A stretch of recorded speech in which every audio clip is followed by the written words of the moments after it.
that your chat is calling me racist? Do you make any attempt to I have not looked at my chat. Moderate that at all? I have not looked at my chat at all, but I just opened it, but don't you have moderators? Do you care at all about what your audience says about me? There's 32,000 people in here right now. The reason why people are saying that is because of the conflations that you made, Ethan. That's why, like, I can't stop people from viewing you a certain way if you're going to make the... Before we get started on this, I want you to know that the little cards that I'm showing you guys in the B-roll footage are the videos that are going to be left in the description box and the comment section of this video here, because this video right here is more about how it was that we got here and how it was that Ethan Klein realized that a certain audience out there that he's been pandering to for a very long time, or at least the last 2 years, I guess, now suddenly does not like him. How it is that they suddenly hate him. Now, guys, I did do a bit of a video on this before, but I was talking more about people in the United States that are a little bit of the,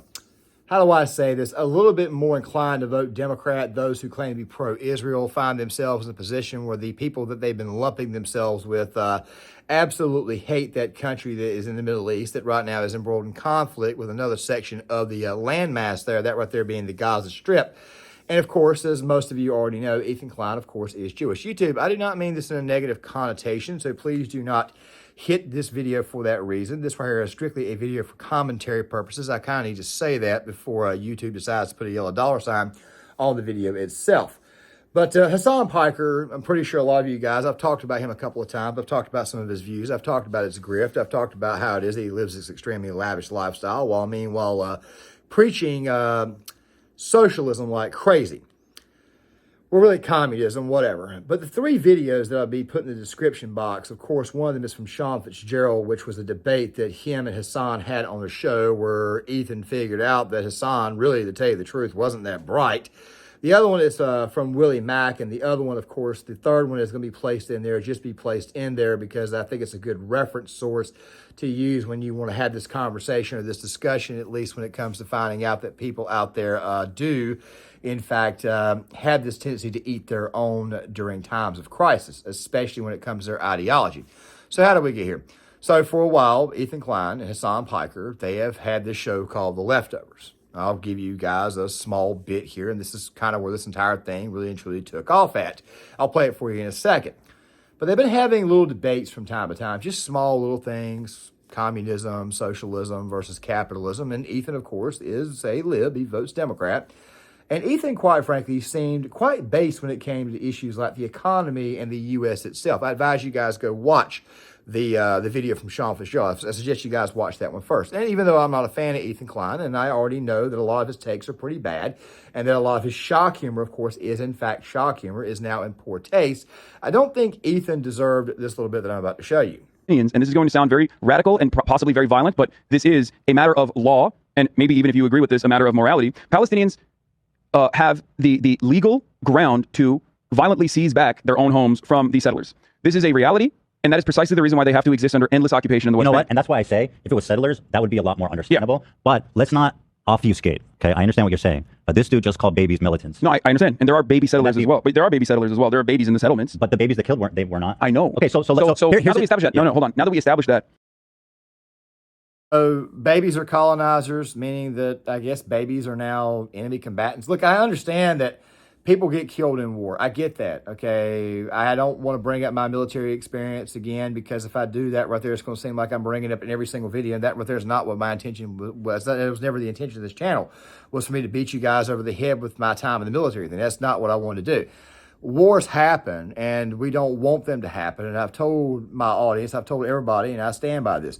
I'm not fully anti-war. I understand that wars sometimes need to be fought, but for the most part, I don't want to see wars or have to be involved in the war. Wars can do a lot of stuff, and as you guys are seeing right now, war is obviously hell, and there are innocents on both sides that are in fact being slaughtered. But once again, so all babies are colonizers. Now, really quick, I know I didn't really give you guys a whole lot there in the very beginning about this issue, but let me just go ahead and put it out like this way.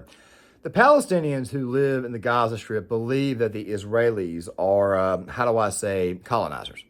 Truth be told is, most of the Jews that came to Israel post-World War II, after the Holocaust, they came there by way of Europe.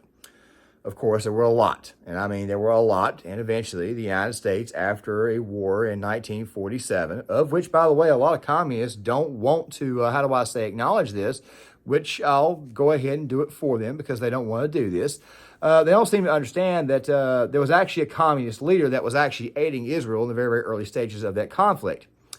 His name was Joseph Stalin.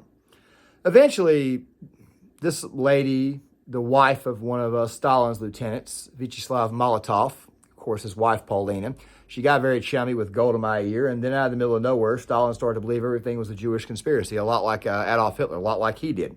So he eventually pulled the plug on this. Eventually, the United States and Great Britain, they got involved. It was Britain first, and then eventually Israel was recognized as a state. And of course, Israel has occupied that land ever since. Now, I'm not going to get into biblical discussions or anything like that because this right here is not a Bible history or Bible prophecy channel or anything like that. So I'm not going to go into that right there. I've approached this situation the exact same way I approach anything involving foreign policy. Who threw the first rock? I've been very, very consistent on this.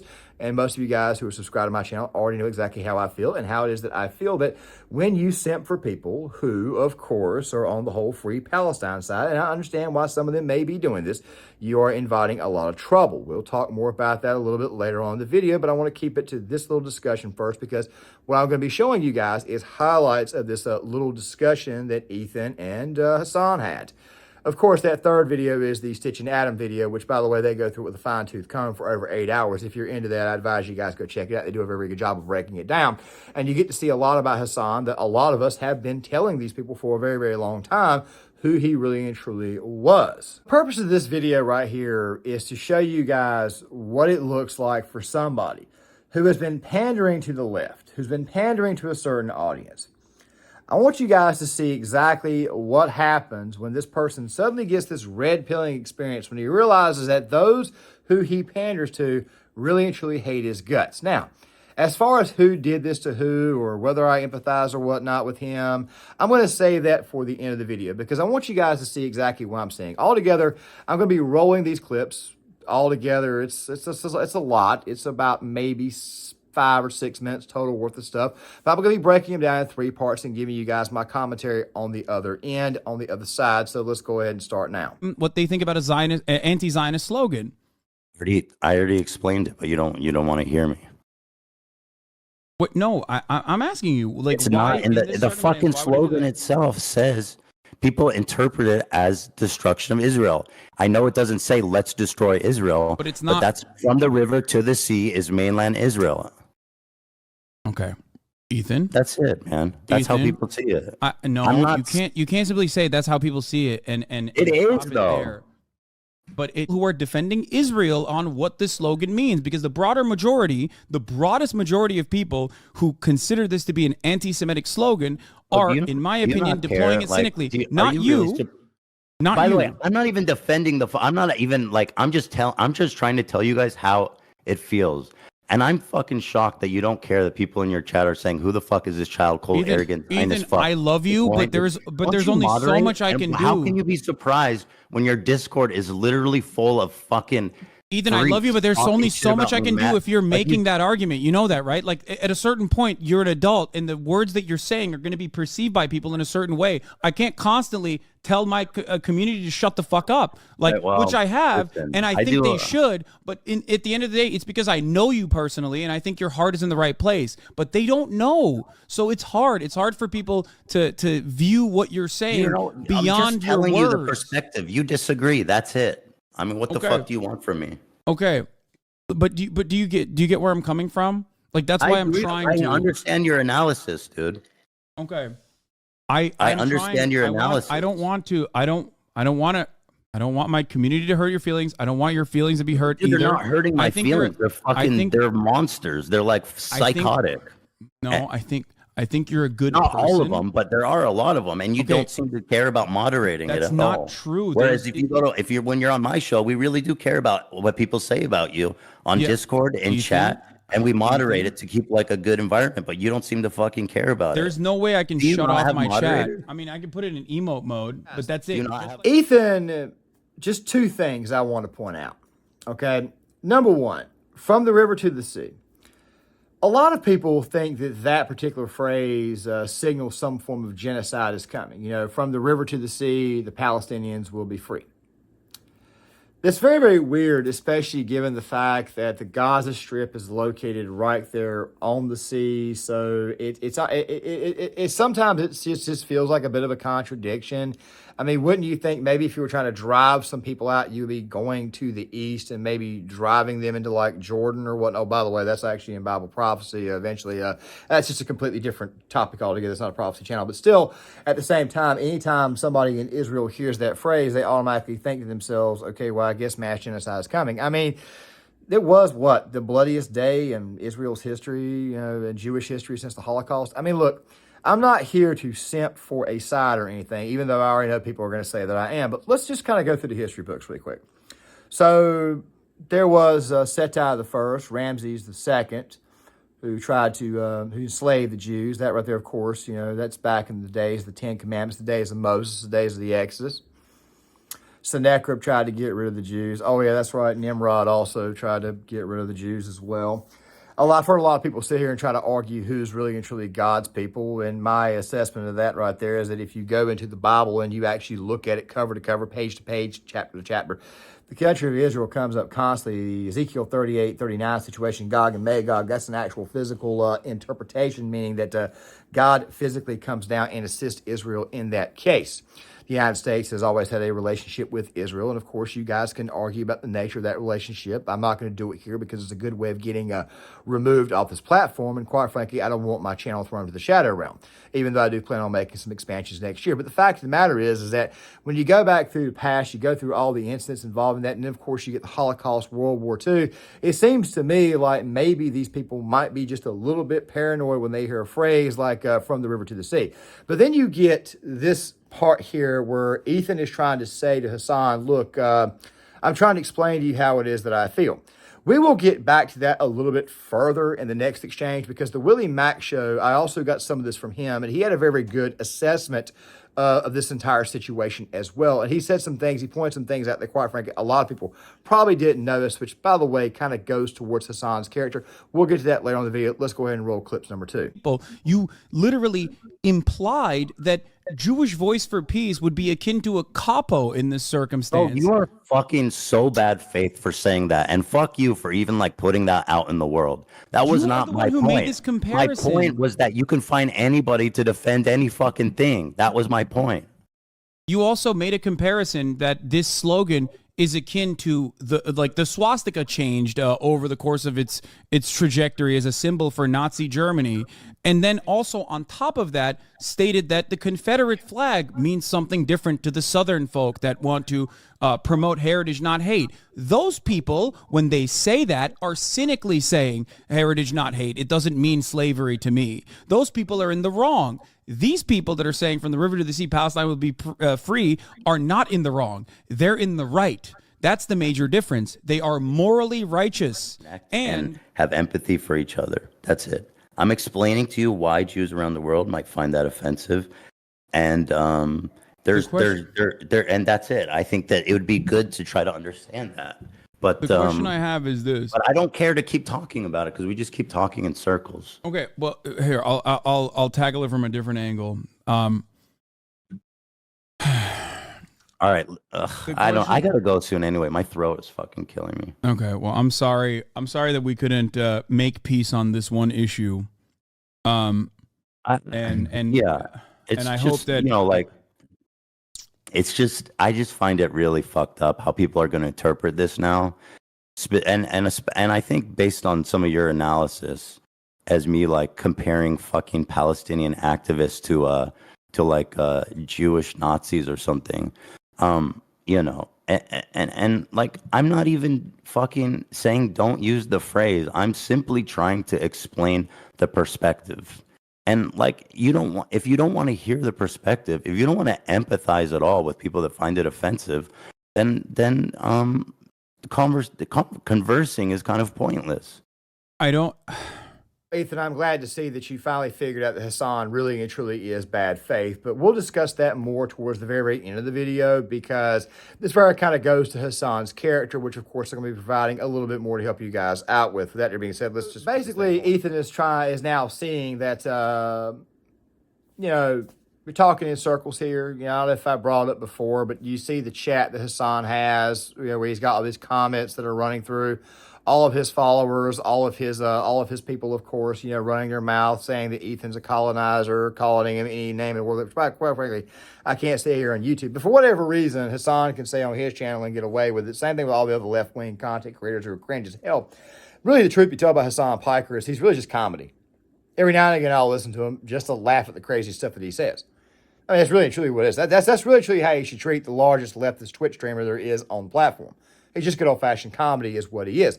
But you guys can obviously see that he's not exactly willing to, how do I say, concede anything or any type of ground or anything in the argument to Ethan. Now, you would probably say, great debate tactic. Don't concede anything. Don't give up anything. But when you're legitimately wrong and legitimately this unhinged, I mean, this is the same guy who basically said that little babies were colonizers, then maybe that right there should be a bit of a red flag telling you that this right here is an extremely radical person and that you're never going to change their minds. And they oftentimes have some very, very bad intentions, which, of course, Hasan always does. But, of course, these are the same people who run their mouth about the communist revolution that's going to happen in America, yet they're never going to get up from behind the computer and go do anything about it.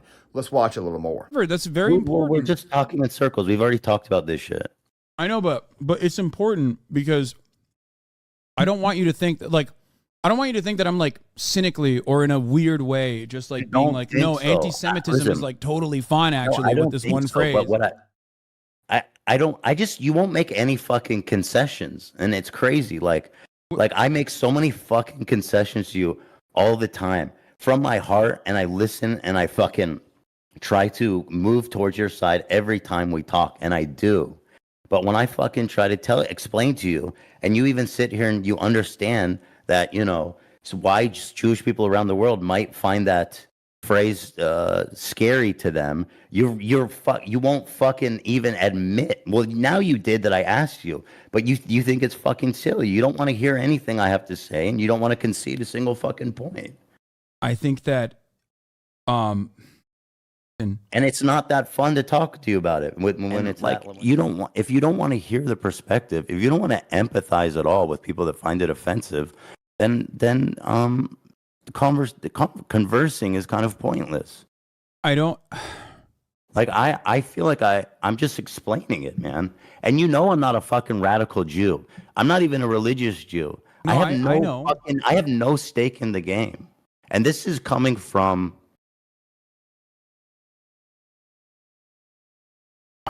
I know.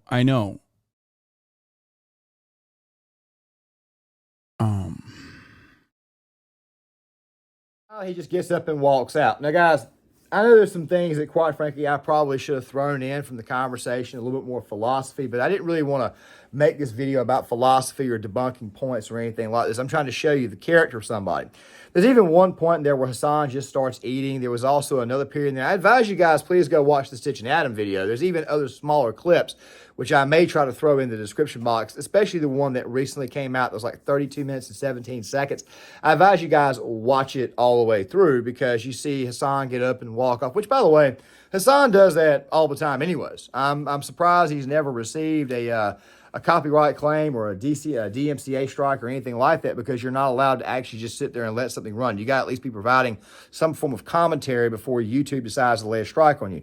A lot of content creators are getting in trouble about this, and a lot of other content creators out there have been catching a lot of flack, if you guys know what I mean. If you've kept up with the SS Sniper Wolf situation, there's also another situation involving another guy that this is something that Ethan and them were talking about. But you guys could check that out in the Sean Fitzgerald video. Don't worry, I can't keep up with everybody on the platform, but I definitely know who the baddest actors are. And Hasan Piker is obviously one of them, and Ethan Klein has finally begun to figure out that the people he has been pandering to, the audience that he's been going for, of course, is now starting to turn on him. And, of course, you got to ask the question, how much of this audience was even his? Some people have even argued that Ethan's content itself has been how do I say, philandering, been kind of falling apart for a while. But let me just go ahead and kind of go back in time really quick. Ethan's entire thing was shock humor, reactions. He got a lot of views. He got not only a lot of views, but he also got a lot of success off of that there. After a while, his channel began to decline. Then he decides to come up with the H3H3 podcast itself. And then in 2020, when the riots and stuff were occurring, Ethan, by the way, has always been on the left. He's just never been a left-wing radical. He says some very, very radical stuff, but it's mostly for shock humor. And of course, this situation, of which, by the way, I forgot to mention earlier, but I've mentioned it in other videos, Ethan's wife was born and raised in Israel. She is former IDF.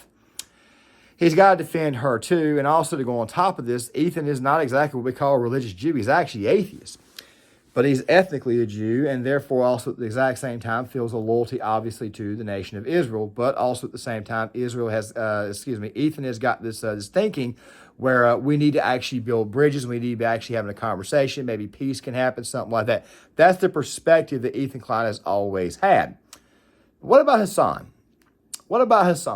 Well, I've done a lot of videos, well, not really that many videos, but one of the recent videos I did talking about the Mr. Beast situation, how it was that a bunch of leftists got mad about him over digging wells in Africa for poor people, how it was that they got upset about the fact that he had a lot of money. It's really just the politics of envy. That's really and truly what it is. But the thing about Hasan, Hasan's worth millions of dollars. He lives in a mansion. He lives in very, very liberal California, and he preaches socialism all the time, meanwhile abusing the literal hell out of capitalism.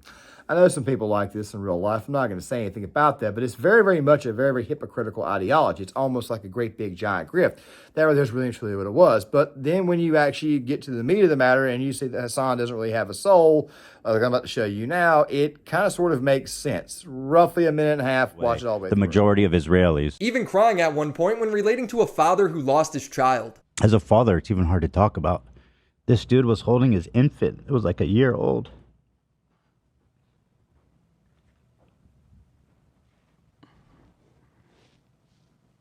And he was like patting her on the back and saying like his final goodbye. I mean, he's holding her like she's alive, like he's just burping her or something. I didn't expect to get emotional about that, but like I'm a new dad and that shit really fucks me up. For the first 2.5 hours, they routinely condemned Israel, with Ethan never justifying any of the brutality in the war. I don't understand the water and power and food being shut off. Like that makes no fucking sense. What's the end goal there other than just to let people die? Like hospitals don't have power, respirators are turning.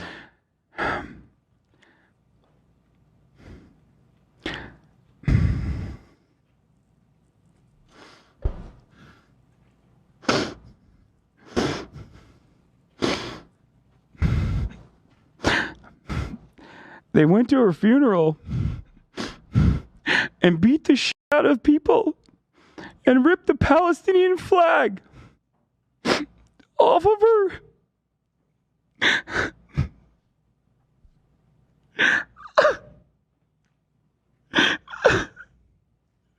Palestinians can't have a moment of peace in this fucking world. They can't even mourn the dead. Sorry. Political left, as always, they love to use the whole, how do I say, oppressor. They love to use that. They love to say that Israel is an apartheid state, crap like that, even though Israel, quite frankly, has gone out of their way to give the Palestinians pieces of land on multiple occasions. But the Palestinians, of course, they love to, they love to reject that outright because they think the entire strip of land is theirs. And as I reacted to earlier, little babies as colonizers is exactly how these people really and truly think. They think that the little babies are basically enemy combatants. That's pretty much how these people think. They're legitimately crying over a father losing his child in combat. Now, I know I can come off as not that empathetic, but of course, when you're in war and whatnot, the heart kind of hardens a little bit. You know, it kind of needs to, but still at the same time, no father should ever have to endure this. They should never have to hold their child while their child is dead. And I'm almost getting choked up even thinking about it myself. If I got to try to hold things together, because you guys know me, I like to do these things non-scripted. Hasan could not, he tried to manufacture some tears there, as you guys saw. He couldn't even do it. Now, I'm not saying because Hasan Piker could not manufacture tears that he's a cold person. But Obviously, getting up, walking off, eating, not paying attention to a guy while he's pouring out to you that what he's pouring out your feelings, while at the exact same time, not only is he pouring out his feelings, I know I said your feelings earlier, but while he's pouring out his feelings, you've also got this situation where he sees Hasan's chat, basically insulting him, calling him God knows what in the chat. They're allowed to get away with it. He sees this. He's basically pouring himself out there to try to get Hasan to listen, to see his perspective. And of course, Hasan Piker refuses to do so. That tells me that Hasan Piker is, in fact, very, very cold to the situation. Or it could be what Stich and Adam assess, that maybe he's just the type of person who has to latch on to somebody. You know, he's got to latch on to somebody to add to his fame. That right there is what he's really and truly got to do. He preys on people is basically what I'm trying to say. Hasan Piker does not donate anything to charity. He runs with the socialist grift, meanwhile living in a house that's worth millions of dollars. And then to go on top of this, he does not have the capacity to empathize with his new friend who happens to be Jewish in a situation. And I'm not saying Hasan's got to side with him. All you got to do is be able to empathize with him and be able to at least listen to his side of the story, or at least listen to how he feels. Because Ethan Klein, for the most part, has been completely reasonable as far as the left is concerned, as far as building bridges to have this conversation about Israel and Palestine. And obviously, Hasan Piker is not really truly interested. I know that you're probably thinking to yourself, man, you talk a lot. Yeah, I do. I also have been known to get into conversations with people that I disagree with on stuff, and talk way too much and interrupt and go crazy. Flip out, okay? I normally apologize to the person afterwards. It's happened to me before too, okay? It's happened to me on several occasions too, but I've also initiated it as well. But normally I apologize for it. I at least tell them flat, look, man, I shouldn't have interrupted you there. You know what, man? And I can always come back to the discussion a little bit later on. I know I come off as a bit unempathetic from time to time, but of course I always find a way to at least apologize or try to listen to that person's what they're thinking. Of course, this is after the initial blow up. A lot of times conversations I have with people that I disagree with end up lasting for hours. There's a reason for that, because you're also not only going back and forth at one another, but you're also trying to find some form of common middle ground. And the next thing you know, sometimes you may be joking with it. This is obviously not that kind of a relationship here. Ethan is obviously torn about the whole idea that Hasan Piker hates the country of Israel and thinks that little tiny babies are colonizers and enemy combatants. He is torn about the fact that he's pouring himself out there, and Hasan Piker is not giving him the benefit of at least listening or lending him an ear. He is starting to see that the radical left, with which he, by the way, pandered to for so long, really and truly hates his guts. Now, I could sit here and tell you guys that this is absolutely hilarious and that I have no sympathy for Ethan at all. But in reality, I do kind of empathize with him. You see, it's one thing to create a channel, start something, and all of a sudden try to shift over, which, by the way, I don't feel sorry for him. I said empathy. Empathy, not sympathy. I don't sympathize with him at all. He did this to himself. But I do have empathy, because I know what the hell it's like to have somebody not want to reciprocate the conversation or reciprocate your point. I know what it's like to have somebody that you tell the truth to over and over and over again, and they then turn right back around and say, I don't believe you, I don't believe you. And you can show them all the evidence in the world, and they will continue to stay with what it is that, quite frankly, they came into the debate with. They won't concede anything. I know how this entire thing works. I myself have done it before too. I'm not perfect. I'm not going to sit here and lie to you and say that I'm some perfect little angel who always gets it right, or I'm some perfect little angel who never concedes on anything that I'm wrong about. I've been through this. I've been the person who's initiated this before, and I've also been the person who's also received the flack as well and gone through what Ethan was going through. So I can empathize with him. But as far as sympathy is concerned, I don't sympathize with him at all, because he did, for the most part, do this entire thing to himself. He really, truly did. Jordan Peterson warned him, and Jordan Peterson's warning, of course, came true. Leads me to my final point, which this right here is about Hasan. We all know that Hasan is a grifter. We all know that Hasan lies like crazy. We all know that when Hasan goes on a big platform like he did with Piers Morgan a while back, he always ends up looking like a complete, total idiot.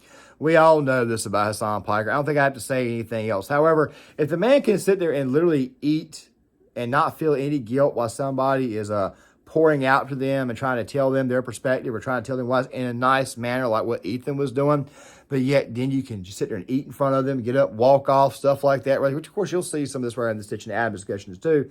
Act the way he does. It tells me, it should tell everybody out there that this guy right here is really and truly a soulless entity.